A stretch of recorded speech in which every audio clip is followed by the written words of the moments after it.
السلام عليكم ورحمة الله وبركاته وإن سلام يا دمانتين سو دhowaada mar kale waxaan bilaabi doonaa insha Allah weekly analysis-ka oonan hore u samayn jirin waan insha Allah isku dayi doonaa inaan bilaabo inaan week walba soo geliyo axadiisa week kasta maxaan ka filaynaa inaan ku base garayno perspective-ka taqaana suuqa bixinayo so intii horta analysis-ka la ku bilaabin waa inaan ku bilowno horta maxaa weegan laga filaya suuqa oo warara so wararka haddaynu isha marino maxaad ujeedaa inaanay isniinta inaan wax wari jirin oo mataqaanaa inta badan waxaan focus gareeyaa wararka kasoo baxaya doolarka ayaan focus gareeya maadaama lacagaha ugu badan aan trade gareeya yihiin lacagaha doolarka anaa lacagaha kale aan aad u trade gareyn so marka waxa lama jeedno doolarka lacag kasoo baxaysa kaarhka waxaa kasoo bixi doonaa CPI-gaas GBP-gana CPI baa kasoo bixi doona maalinka khamiista wax waro soo baxay totally ma jiro jimcada ayaa wax waro ugu horeeya oo kasoo bixi doona doolarka ugu horeeya oo kor CPI-gii ah mataqaana CPI-gaasa markaa soo bixi doona soo kalena afarta iyo barhkana waxaa soo bixi doona PMI-gii so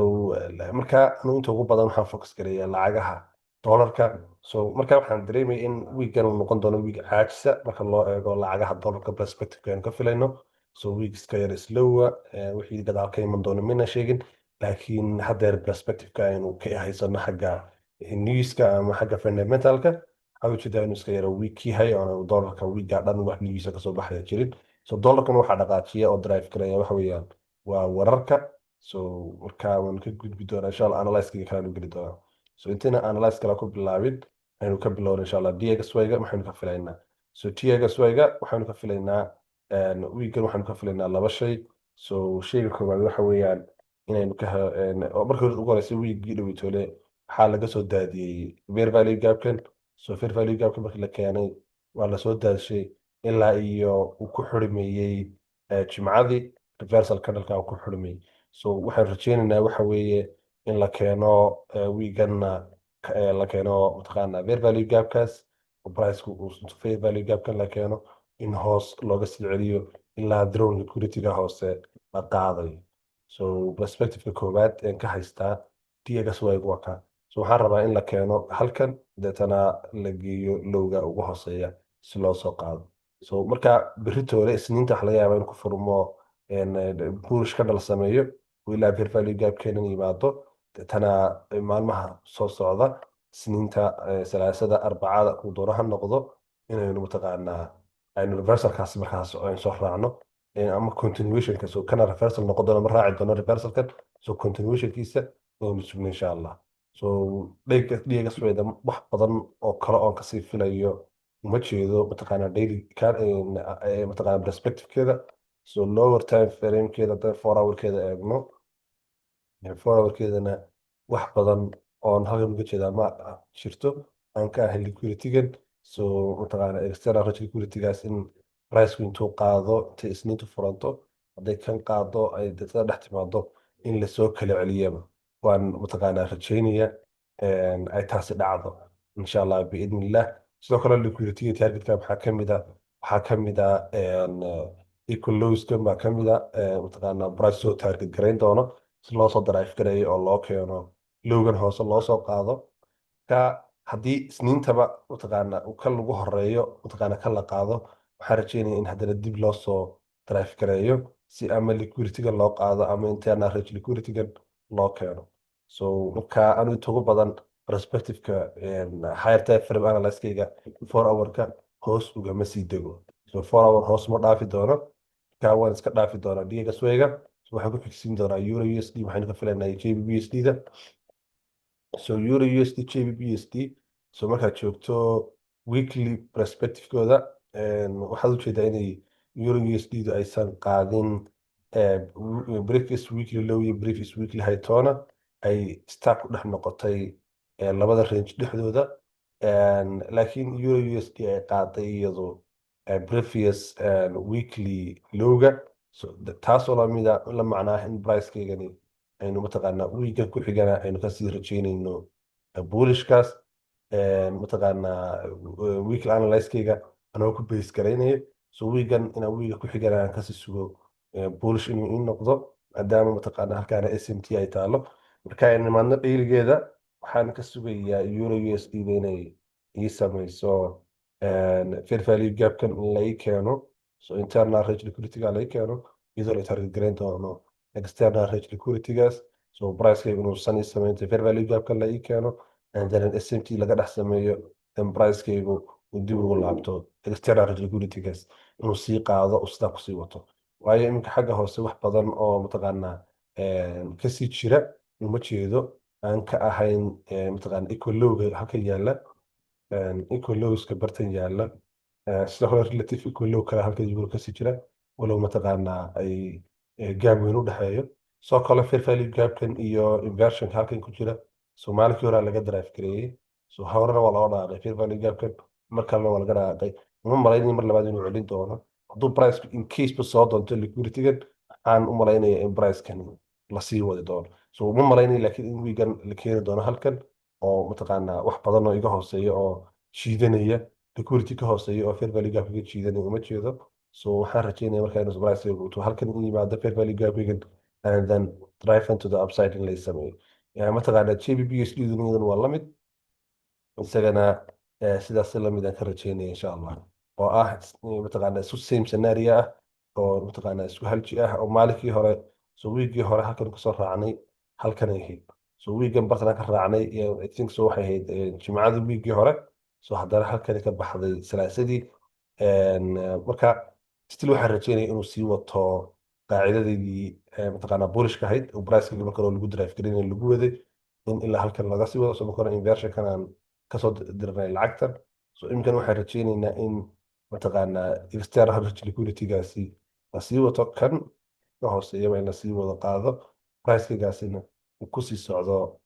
bulishkiisaas. laakiin maxaa shardiya inay SMT sameeyaan, so hadday SMT haddaan imika SMT hoose oo weekly-gaya baan haystaa, oo tan ah, oo weekly SMT ba ii taalla,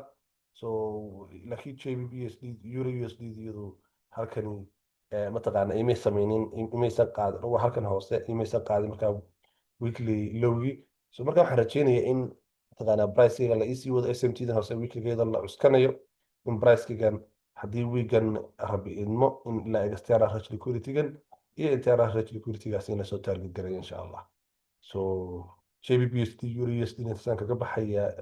waxaan ka filayo, so golliga ku xigsiin doona insha allah. so golliga maxaan ka filayaa, golliga waxaan ka filayaa horta waxaad ujeedaa isna same scenario wuxuu dhisayaa qolyihii kale uu mataqaanaa la scenario yahay, so weekly perspective-kiisa waxaad arkaysaa in price-keygii all time high joogo, oo mataqaanaa continue upside uptrend uu sii wato. markuu price joogo aniga inta ku badan uu joogo all time high ama all time low, anigu badanaa suuqa mar reversal kama sugto, oo ma qasbo reversalkiisa ilaa aan arko reversal indicator weyn oo isiinay in suuqa la mataqaanaa lagu sameynayo reversal. and so marka iyadana daily perspective-kaygaas baan kusii base garaynaya, so halka fair value gap-kaygaas in la ii keeno, laga sii mataqaanaa laga sii drive gareeyo, aan rajeynaya insha allah biidnillah. so sidoo kalena waxaad ujeedaa inaan welibana halkan SMT aan kusii dhexaysto,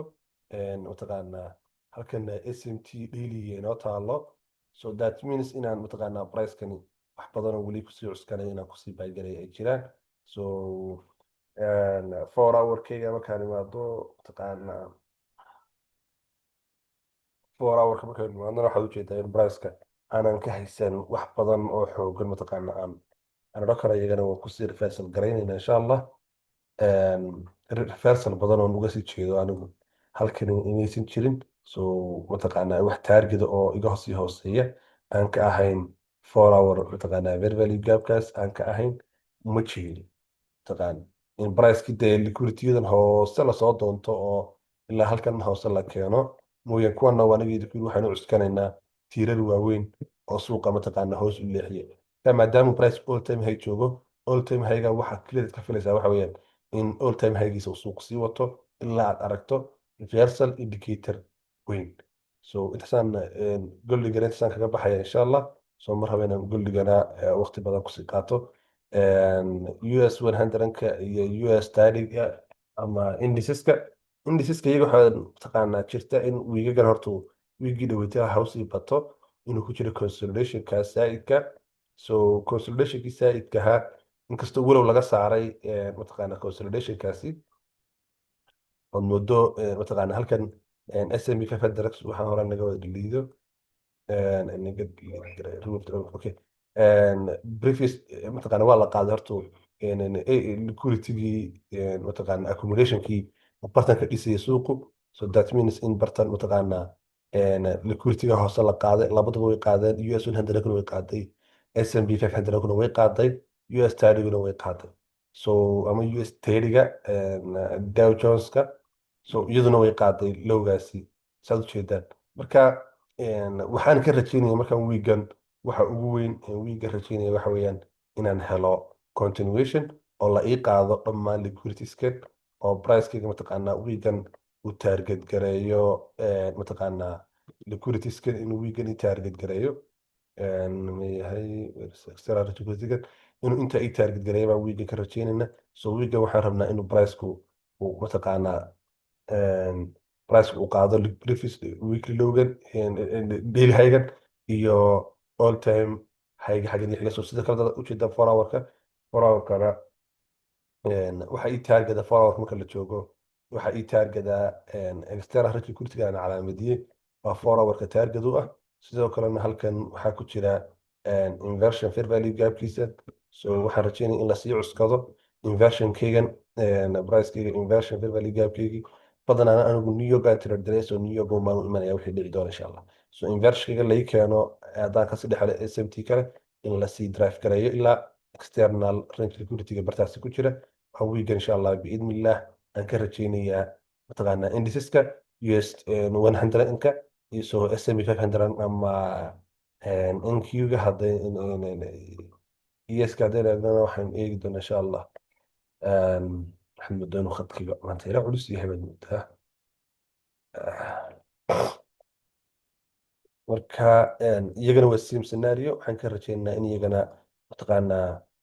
S&P 500 kan kor loo sii wadi doono oo ilaa external liquidity-ska bartaasi ku qoran ku calaamadsan